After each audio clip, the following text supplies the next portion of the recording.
man. Thank you. How that was a lot of fun. Yeah. Did you anticipate? Did you anticipate that kind of love? You know, from East Africa. Yeah, I kind of did already, because like I was checking my social media, I see all the love and stuff, and it was my second time in Kenya, so I already had a taste of how much they vibe with me, you know what I mean? Yeah. But that was awesome, man. That was awesome. That was awesome. Drop your People blow up overnight, but we forget that those people fade away very quickly also. So I tell them not to rush anything. Take your time. If it's greatness, it doesn't need to be rushed. And also just like make use of the platforms that we have now. We have things like Instagram.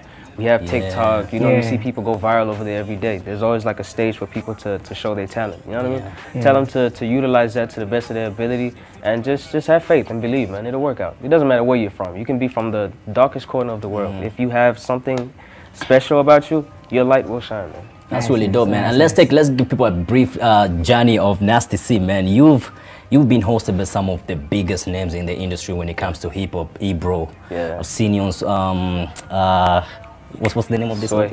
Sway Lee. Yeah. No, Sway in the morning. Sway in the morning, man. The legendary Sway in the morning, man. And I remember the freestyle Sway in the morning, because I was watching it, and I was like, bam, when he asked you to freestyle. Bro, I just felt the ambience in the room, because you kind of chilled, and before you jumped into it, and you just killed the beat, bro. What was going through your mind, or what goes through your mind when you link up with OGs like this? Because these are people we've been looking up to in the game. Yeah, man. Like I used to watch videos of all Sway in the morning freestyles on my phone. Like I couldn't even go to bed, you know. So when it was that time, I was nervous a little bit, but lucky enough, man, Sway is one of those very genuine people. When you speak to him, it feels like you're just speaking to an elder that you should respect, you know what I mean? And they give you that respect right back, you know, so they don't make you feel like, oh, you don't belong here, or nothing like that, you know, you feel like you're family. And as soon as I started having a conversation with them, even off air, I started to relax a little bit, the nerves kind of shook off me and stuff. Do you normally give him a call like, yo, bro, what's up, bro? I don't do that, but I have the privilege to be able to do that. Man, that's an OG. I think we should try it here and be like, Let's talk about your album, Zulu Man with Power. Yes, sir. Number one, the name. I feel like it's very personal to you. You know. First, tell us, like, how did you come up with the concept of the name? So I had a conversation with No ID, right? You know No ID? Oh yeah, man. He's one of the producers on Jay-Z's album. Yeah. Ooh, legendary. Strong. So So I had a conversation with him. Me and him were just talking about culture, music, history, and all that type of stuff, right? And he broke it down to me why it's so important for an artist to represent where they're from, especially while they're still coming up. You know what I mean? So he made an example out of a lot of people. Like the one that really stuck out to me was when he started speaking about Snoop, right? Snoop came from the West Coast and he went to New York, a place where they usually just wear all black and Timbs and snapbacks and stuff like that, right? And straight caps. Snoop went there with braids, pom-poms, colorful colors, you know what I mean? He came there with something different, and he didn't shy away from who he truly was and where he comes from. And that's what made people go, that guy is organic, we love that guy, we love what he represents, right? And I got to thinking, I was like, okay, since I just signed this deal with Def Jam, and I'm about to make like my global debut, I should have something that represents my culture in it. You know what I mean? One way or another, in a way that'll still relate to my fans, not too alienated. You know what I mean? So I definitely took his advice. He wasn't even giving me advice. He was just really just like... He's just being real. Yeah, just conversating with you, man. And I took that and I was like, you know what? Since this is my first global project, I'm definitely gonna have a piece of my culture in there. Even drop the Zulu verse in there, you know what I mean? And the project is huge, bro, because my favorite jam is The Dawn featuring T.I. It's something that touches a lot on what's happening in terms of us young youth, black people in Africa and also in America, because there's a lot of police brutality happening, not only in the States, all over. Coming together with someone like T.I., the concept of it, how do you manage just to sync the two cultures, the African culture, the African American culture, and give people a product where they can all feel just equal? See, traveling a lot, I realized no matter where you come from, we kind of go through the same struggles in one way or another. It's very easy to draw a parallel and compare the two. You know what I mean? So when I made that song, it was inspired by the series I watched on Netflix. It's called When They See Us. And that really like disturbed me in a bit. You know what I mean? And I had to like make a song about it. I didn't even have any plans to release that song. And then like a year later, I finally get to hook up with T.I. He hits my DM and stuff like that. Bro, and T.I. reached out first? Yeah, that's crazy. Man, hard work pays, fam. Man, and that's my idol, man. That's the reason I started rapping. But anyway. Yeah, actually. Yeah. There's a place where you said, like, T.I. is the one who made you get into rap, but finish up and then you get into that. Exactly. Yeah, so then we get to speaking, right? And then I realized one of the reasons why I'm such a huge fan of his is because he's one of the guys who's really real. You know what I mean? He can be your typical rapper when he wants to be, with the shades and the jewelry and stuff. But if you go to his Instagram page, he's really one of the guys that doesn't care about what his fans like think about him being cool. He will post what's real and the issues that are going on in society. You know what I mean? So when I had that song and I was like, okay, since this thing has taken the world by storm again and it's a global issue, I might as well just drop this song, and if I do, it has to have him on it. You know what I mean? It makes 100% sense because he flies the flag for that type of stuff. You know what I mean? So he didn't have any issue with it. He did a verse. He was like, let's do it, and we did it. And there are 2 songs in the album. Yeah, man, that's heavy. Okay, adding upon what I've said right now, how was it for you to grow up in South Africa? You know, as a black rapper, you know, as a guy who has made it big, because we're hearing many stories in South Africa. Blah blah blah, you know. So how was it for you to grow up in South Africa as a rapper? Well, fortunately, it wasn't that rough for me. I didn't really have a lot of run-ins with the law, man. I wasn't that kind of kid. You know what I mean? I always like stayed out of trouble, so I didn't really have a lot of issues with that or racism in general. I really didn't. You know what I mean? I stayed in predominantly, well, actually a black township. I grew up there, so it was like we're the same skin color. There's no way you could be racist against me. You know what I mean? And even I went to a white school from grade 1 to grade 5, and even then, everyone treated each other equally. We were all kids. We had no idea what racism was. Even, you know what I mean? We just saw each other as kids. Yes, sir, man. I appreciate that. And then there's always been a talk here in the 254. One of our biggest artists, name is Kaligraph Jones. He's always been reaching out to Nasty C, wants to do a collab with Nasty C. But there's a time you said you feel like your sound and his doesn't flow. Expound on that. It's more like intentions, you know what I mean? Okay. It's like he dropped a song, I think, a year ago or something like that. And he had said some words in there which I didn't really appreciate. So I was like, you know what?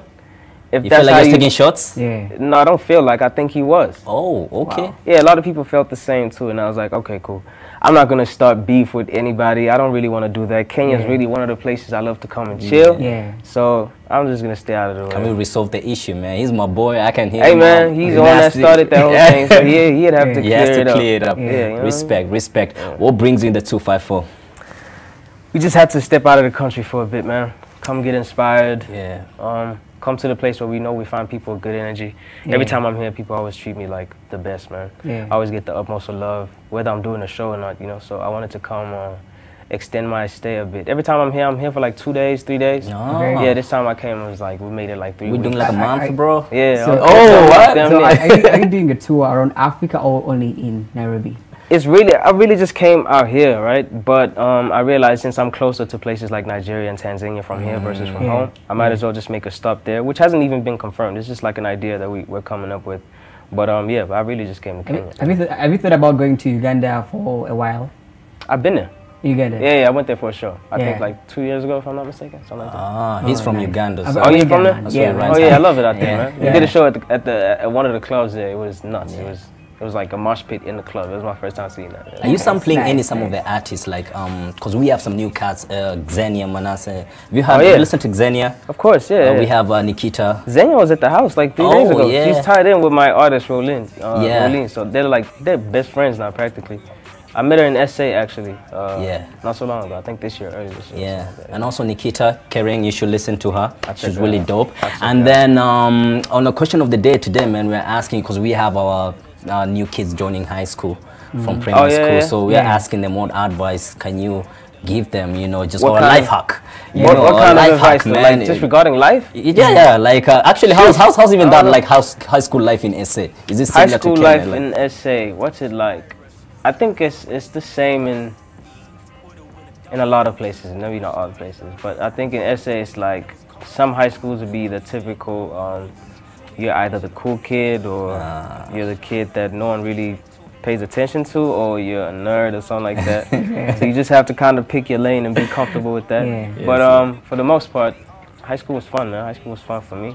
I don't know what I give advice for someone going to like a life hack. I don't know what like a life hack. Let's say like in the morning when you didn't feel like going for those morning preps, but you have to, or you know, you don't feel like going. I don't know, man. Like a life hack that really helps you. I guess I say focus on the prize. So think about what you want to be at the end of that journey, because high school is definitely a journey that will shape your character in many ways. You will come out of there being a different person versus the guy you walked in there as. You know what I mean? So focus on what you want to be at the end. You know, if you focus too much on what people are in high school, you will lose your ways and you'll change, because you get there. You'll try to fit in with people, the cool guys. A lot of people start smoking in high school. A lot of people start drinking in high school because of like peer pressure and stuff like that. So I mean, that's obvious. Everyone goes through that. But it's like if you know exactly what you want to come out as, in the end, it shouldn't be difficult for you to navigate through it. DJ Bash. Yeah, man. As we wrap up with Nasty C, any question, compliment? Of course, I want to tell him thank you for coming through for the show. For sure, man. I appreciate you for your time. I'm going to ask something away from music. You had a documentary, Zulu Man in Japan. Oh, yeah. Yeah, man. I don't know if there's somewhere where you said in Japan you were free to walk around and you really enjoy that. Yeah. Now that you're a global star, is it something you miss, just being Nasty C? Not I do, man. I do miss that kind of stuff. I miss. That's why I can still go to places like Japan, Germany, and do all that stuff. I'm not that big there yet. They kind of know my face, but it's not like they go crazy over. It's only a matter of time. It's only a matter of time, bro. Because really, man, you've really taken over. And actually, we have to close. Yeah. But before we're about to close, and Nasty C, you have an artist under you. Yes. Rolene, yes. Just tell us a little bit more of her and what expectation can people have? Are you dropping a brand new album this year? Oh yeah. Tour, match? Do you have like any business outside music? I'm working on merch, but I don't want to spill the tea on there yet. But I am working on an album. Hopefully it'll be done by the end of this year, and I'll drop it by the end of this year. Hopefully, man. As far as my record label goes, I have an artist called Rolene, amazing vocalist. She's done quite a few songs with Xenia and a couple of other artists over here. She's the one that's putting me on Danger. The album Danger is pro. The song Danger on the album. Yeah. She's a problem, man. And I think from her, I think she said she's working on an EP. She wants to drop with like a bunch of artists that she met around here and stuff. So you guys should definitely look out for that. They're working on some crazy Next vibes. time, pull up with her. Yes, we were supposed to, man, but she was working up late and stuff. Rolling, come on, man. Don't do that. But anyway, man, we're going to take it back to the music. On Instagram, you can find us at NastyC_CA. At Nasty_CSA. At Nasty_CSA. Before we wrap up, we are starting a new month here. We are starting a new month here. And it's my birth month. Oh, yeah? 21st of August. That's dope. If you were to give me gifts, for my birthday, what would you give me? I don't know you, so that'll be very tricky. I don't know, man. I'm not good at buying people gifts. I'll tell you that, especially if I don't know you. Yeah, man. Let's take it to the music, man. Still, we're here. #TuneRepublic NTV. Let's go.